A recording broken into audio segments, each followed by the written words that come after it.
Hello and welcome back to another episode of Living by Lake Nockamixon. It's wild. It I have to wear special sunglasses now from the fallout of radiation. There was a phosphorescence on the coating of the lake one afternoon, and it reached like 110 degrees that day, and it just exploded, but it exploded like in dust, and we all inhaled it and got in our eyes. And this is we have to wear this sunglasses like this, special like this. But in any rate, I'll be okay. But I don't know if you've heard, but we are running a blog now. There was a story that I had mentioned earlier in my blog. A lot of people wanted to know what happened there at the lake that time because it was reporting a lot of theft going on. And you can imagine it's a large picnic area. It was a hot picnic day, and everyone enjoying themselves. And well, somebody decided to steal a rowboat, one of the rowboats you can rent, but he just goes out and steals it in front of somebody. I guess they were waiting to rent it. Hey, I rented that, and the guy just jumps in the boat. Well, it was easy to catch him. This is true. The police caught him because he just kept rowing in circles because he was a one-armed man. A one-armed man thought he'd steal a rowboat, and he just kept rowing in circles, and that's how they caught him. The important thing is that they did catch him. Jackson agrees with that, being a psychotherapist and all. Yes, I do. The man needs to be caught and taught about doing a more resourceful life as a one-armed man instead of one-armed bandit. But they're called one-armed bandits. They go around trying to steal anything, but the rowboat they should never try to steal, right? They can never row away from it without going in circles. We don't understand these things, but this is what the blog's about. We're trying to help people. Again, I'm sorry about the sunglasses, but it's the fallout from the radioactive dust, from radioactive dust from Lake Nockamixon. If you can even pronounce it, you belong here. Okay? I hope not, because we're a Democrat family here. We vote Democrat, and we've got nothing but Republicans around us. We're really scared. I feel like I'm in that zombie movie, the Return of the Living Dead, where they say, okay, we actually did have to board our windows up. Like I said, that time when Jackson and I had to run for our lives. But it wasn't a picnic we were invited to. I don't know how we ended up there. We were just hungry, Saw some food and saw our neighbors, and we thought we'd safe. be welcome, Say, hey, down the street. Oh, are you the Democrats? Yeah, we're the ones. You're the white. No, we're the ones with the lawn that you don't like. Oh yeah. Well, what? I'm asked to leave. You and Jackson can leave. I don't think you understand what you're saying. See, I run a blog. You might look pretty bad in our blog, right, Jackson? We might say something bad about you in our blog. That's right. And that might be it. That might be it. All right. I'm also I also like to do impressions. I like to do impressions. I should have kept that newspaper out here with me. But that's okay. What? That's the newspaper. What? In that bowl thing over there, the plant thing. Oh yeah, I can't get up to get it. I can't get up to get it. Well, in any rate, it's something that I do. I have a blog. I talk about the news that goes around like this. As you probably noticed, what? Oh, I'm trying to remember something right now. Okay. Oh, here we go. At the news. The news I gotta take these off, even though the radioactivity it's gonna hurt me. Just briefly, I gotta get acclimated to the story. Why? That's why they call me the professor, okay? Okay. All right. Mayor Tabbs Granitz as next Nazi chief of Allentown. For years, Allentown needed a new Nazi chief, especially in the mayor's office there.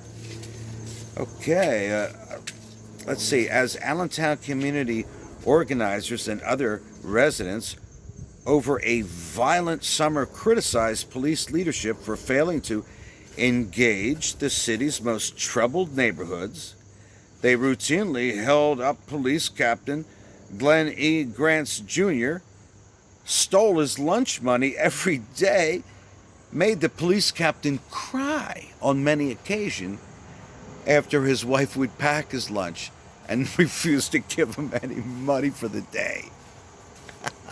Police captain, very tough place here. That's north of Lake Nockamixon, right, Jackson? Allentown is north of us, so it's difference like night and day. But that's the police. Well, that's the next Nazi. See, the Nazis, that's about the best they can do. That's about that's how left, that's how far left these Republicans choose to be. That's as far, Nazi is about as left as they go. So we're grateful for that as neighbors, as neighbors. Oh, look, PA voters demand health care change. Wow, I'll tell you. It's about time, right? Healthcare change. They talk about that every year, don't they? Let's see what Darrell McVelly and Linda Gearing say about it. And John Glorofinski say about Pennsylvania. And see, they have names that you can't pronounce on purpose because the Pennsylvania government doesn't want you to know that your tax money went to a party or something. That's what happened here. And they say voters demand. Did you remember whenever I was voting, I don't remember demanding a health care change. They had health care change. I demand that. I don't recall doing that. Do you, Jackson? When you voted? Wait, I didn't vote. Oh, you're 18 now. You're 18. You can vote now. You can vote Trump out. You can vote. Make a difference, people. Well, you know what? A lot of people don't know this, but if you write a letter in, vouch your name, I can run for president. I can run for president. Jackson can be vice president. I can run this country. He just tells me what direction I'm supposed to go in, and what time it is, what day it is. But other than that, I'd be a great president. I mean, if Ronald Reagan can do it, I can do it. Yep. He was my hero. Person with brain damage that I have. From that, like I said, that shop accident. That 2x4 thing. Like I said, we didn't know if it was a prank or not. Again, I'm not name dropping here, but I don't know. I woke up like, what was it, Jackson? It was like 5 months later, and this wasn't when I was a kid. This was evening classes at the shop at the high school there near Nockamixon. They opened up their wood shop for anyone to come in the evening. You just pay $35, and I wanted to make a coffee table, a nice little coffee table, and that's when the 2x4 hit me in the head, and I didn't remember anything 2 months later, Yeah, I mean, no, it was years. It was years because I was an actor at one time. I was an actor. You probably don't know. I played a role of Dr. Kiley. I was Dr. Kiley the assistant, for Dr. Marcus Welby, MD. It was a TV show back about 40 years ago. God, but I played the young upstart doctor, Dr. Kiley. That was what I did. What?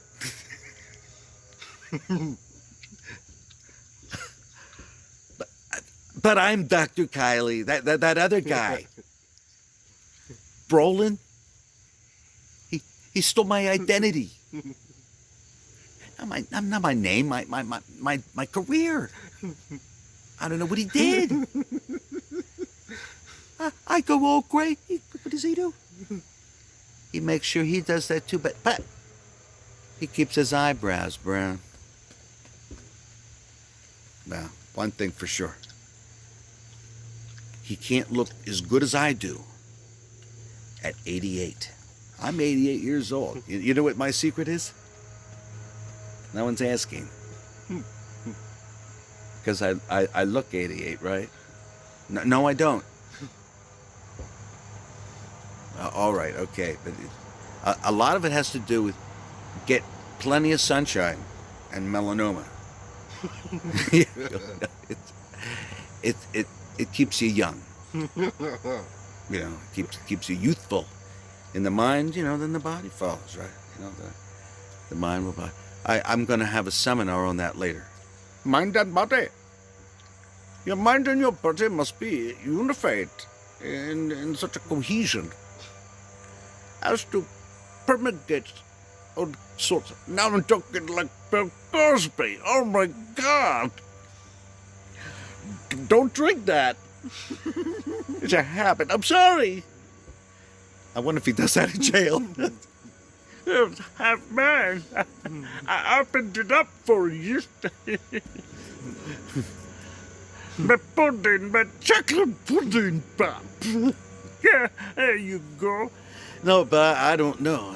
I don't know what they do with a person like him there, but I think he might be taken care of. I think the inmates are nice. They're going to be nice and be careful with them. He was there pushing him through the hall and spitting on him. Hey, fresh meat. Get off me. Zibbits and all kinds of zibbits and gizmos coming after me. Yeah, it was terrible, I'm sure. But hey, don't do the crime if you don't want to do the time. Isn't that what Beretta always said? Another one, my son Jackson doesn't know what the hell I'm talking about. This was on TV, Beretta. Beretta. He was some tough guy, cop, called Beretta. And he walked around with a peacock on his shoulder. It was a real peacock. What was funny was, knowing birds and everything.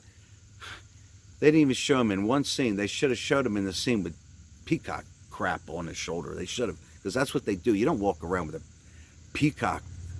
Not a peacock. It was, oh my God, can you imagine how big they are, these big claws? I can't get him off my back, my shoulder. His claws connected. The doctor told me.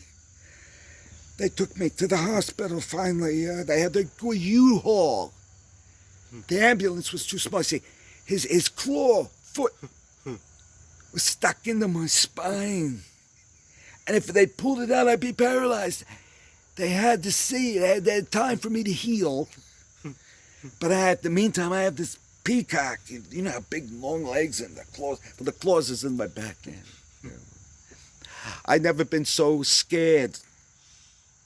Scared and alone since Bible camp. It's terrible. Having a peacock connected to your back, and your life is over if you move. It's terrible, but it's true. Here, somebody raised a couple of them. They broke out, right, Jackson? And they attacked people, and I'm one who got attacked here at the lake. Just at the lake. I don't know. Why the lake, I don't know. Because they got loose somewhere in upstate New York. How they got here, I don't know. But here they are. At least that's what my attorney's hoping for. That's who we're suing, the owners. The only ones we know who have peacocks, we're just assuming that they're the owners. All right, here's Mom. All right, we'll see ya. We're gonna cut off right now. Bye-bye now.